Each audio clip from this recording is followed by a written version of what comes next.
आज जब हमारा यह देश अपने संविधान को लागू करने के 75 वर्ष पूरा करके 76वें वर्ष में प्रवेश कर रहा है,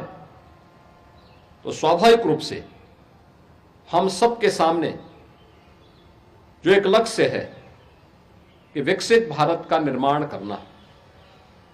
ये विकसित भारत के निर्माण का मार्ग भी भारत के संविधान का अनुसरण करके ही हम कर सकते हैं। भारत का संविधान भारत की हजारों वर्षों की उस विरासत का भी प्रतिनिधित्व करता है जिन पर हर भारतवासी गौरव की अनुभूति करता है। यह हम सब के लिए अत्यंत गौरवशाली क्षण है कि संविधान की मूल प्रति में उन सबको चित्रों के माध्यम से भी अंकित करके प्रत्येक भारतवासी को उसके साथ जोड़ने की एक नई प्रेरणा प्रदान करता है। आज के इस अवसर पर जब भारत के संविधान के उस मूल प्रति का हम अवलोकन करते हैं तो हमें भारतीय संस्कृति की गहराई और उसकी ऊंचाई का अंदाजा हम लगा सकते हैं। इस अवसर पर अगर इस संविधान में भारत के प्रत्येक नागरिक के अधिकार हैं तो उसमें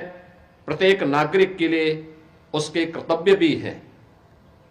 हम हर व्यक्ति संविधान के दायरे में रह करके, संवैधानिक दायरे में रह करके ही अगर आप अपने अधिकारों की रक्षा की बात करते हैं तो हमें अपने कर्तव्यों के बारे में भी एहसास होना चाहिए। और यही कारण है कि जब 2015 में बाबा साहब भीमराव अंबेडकर के स्मारक के शिलान्यास के लिए प्रधानमंत्री मोदी जी ने उस समय देशवासियों से कहा था कि 26 नवंबर की तिथि को प्रत्येक भारतवासी को संविधान दिवस के रूप में आयोजित करके संविधान के उन मूल कर्तव्यों से प्रेरणा प्राप्त करने के दिवस के रूप में आयोजित करना चाहिए। ये मूल कर्तव्य जो प्रत्येक भारतीय नागरिक के लिए एक मार्गदर्शन का काम करता है, अपने देश के प्रति, अपने समाज के प्रति उनके उन उत्तरदायित्वों को निर्वहन करने की एक नई प्रेरणा प्रदान करता है। हमें अपने संविधान पर गौरव की अनुभूति इस बात के लिए भी करनी चाहिए कि दुनिया के अंदर सबसे बड़ा लोकतंत्र होने का सौभाग्य हमारे देश को है। यहां पर बिना भेदभाव के प्रत्येक जाति, मत, संप्रदाय, मजहब को पहले आम चुनाव से ही हर वयस्क मतदाता को मताधिकार की ताकत प्राप्त हुई। दुनिया के अंदर आज के आधुनिक लोकतंत्र के रूप में श्रेय लेने वाले तमाम देश ऐसे हैं जिनमें वहां के लोगों में रंग भेद के आधार पर एक बड़े तबके को मताधिकार की ताकत नहीं प्राप्त हुई थी।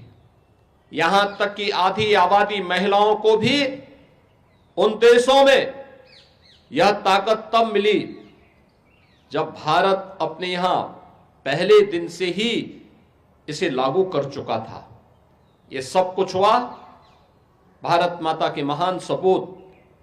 राष्ट्र नायक बाबा साहब भीमराव अंबेडकर के प्रयासों से। आज के इस अवसर पर भारत माता के इस महान सपूत को मैं विनम्र श्रद्धांजलि अर्पित करते हुए हम सब भारत के संविधान का सम्मान करते हुए भारत के उन मूल आदर्श, संविधान के उन मूल आदर्शों से प्रेरणा प्राप्त करते हुए भारत के विकास के लिए, भारत को एक विकसित भारत और आत्मनिर्भर भारत बनाने के लिए